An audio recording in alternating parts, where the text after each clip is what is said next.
কাজুরি kitchen and cooking এ সবাইকে স্বাগত জানিয়ে আমি আজকে আমার রেসিপি শুরু করছি।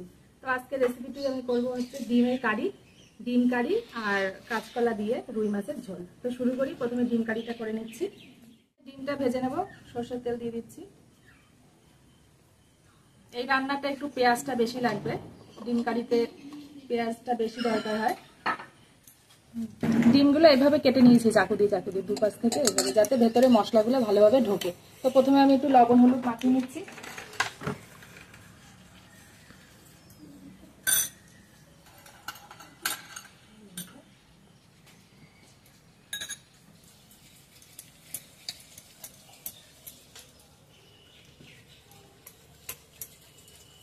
তেলটা ভালোভাবে গরম হয়ে গেছে, আমি ডিমগুলো এবার ভেজে নেব।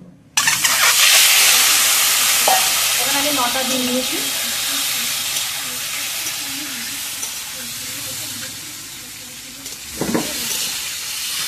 ডিমগুলো ভালোভাবে ভেজে নিয়েছি আর একটু তুলে নিচ্ছি, লাল লাল হয়ে গেছে। ডিমের কারি করার জন্য প্রথমে আমি পেঁয়াজটা ভালো করে ভেজে নেব, পেঁয়াজ বেরেস্তা করে নেব।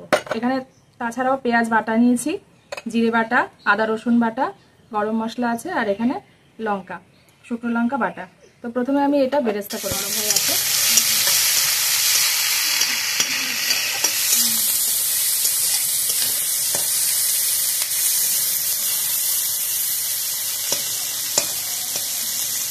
পেঁয়াজটা ভালোভাবে ভাজা হয়ে গেছে, বেরেস্তাটা তৈরি হয়ে গেছে। এবার আমি এটা তুলে নেব। এভাবেই ভেজে নিতে হবে। সাদা জিরে আর দিচ্ছি তেজপাতা। এবার দিয়ে দিচ্ছি পেঁয়াজ বাটাটা, দিয়ে দিচ্ছি একটু লবণ, আর পেঁয়াজের সাথে সাথে একটু চিনি দিয়ে দেবো। একটু স্বাদটাও বাড়বে, কালারটাও একটু ভালো আসবে। এবার একটু কষানো হয়ে গেলে আদা রসুনটা দিয়ে দেবো।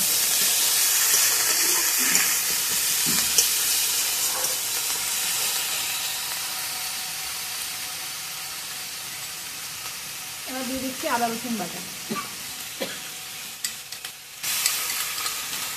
ডিমের কারিতে পেঁয়াজটা একটু বেশি লাগে। এবার দিয়ে দেবো জিরে বাটা।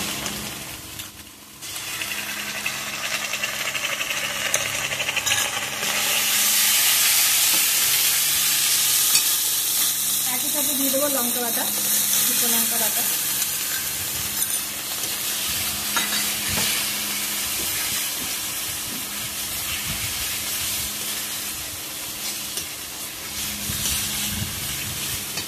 এবার দিয়ে দেবো টমেটো কুচি। এখানে আমি একটা বড় মাপের একটাই টমেটো নিয়েছি, একটু বড় সাইজে।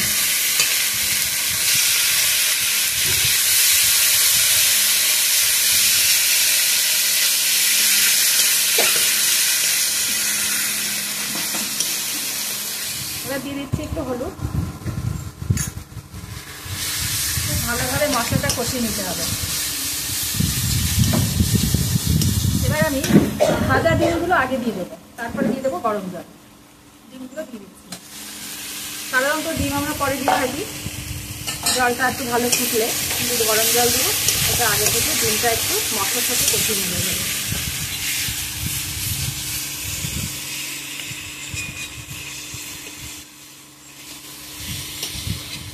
ডিমের সাথে মশলাটা এইভাবে কষিয়ে নিয়েছি, খুব অল্প জল দিয়ে দিয়ে।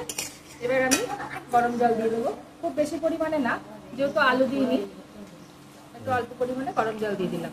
নামানোর ঠিক 5 মিনিট আগে বেরেস্তাটা দিয়ে দেবো আর গরম মশলা দিয়ে নামিয়ে নেবো। তো এইভাবে ফুটতে থাকুক 7 থেকে 8 মিনিট মতন, এইভাবে আমি ফুটিয়ে নেবো। তো ঢেকে দিচ্ছি। এবার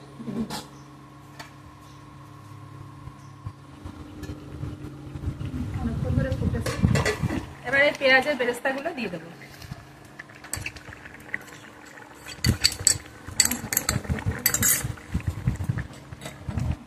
এটা দেওয়ার পরেও 5 থেকে 6 মিনিট মতন আমি ফুটিয়ে নেব। এর একই সাথে দিয়ে দেবো গরম মশলা। গরম মশলাটা একটু কম দিলেও হবে, যেহেতু বেরেস্তাটা দেওয়া হয়েছে।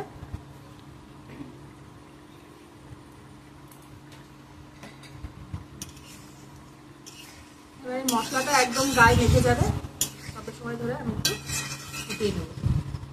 ডিম কারিটা সম্পূর্ণ রেডি, একদম গায়ে মশলা মেখে মেখে গেছে। নামানোর পরে একটু টেনে নেবে।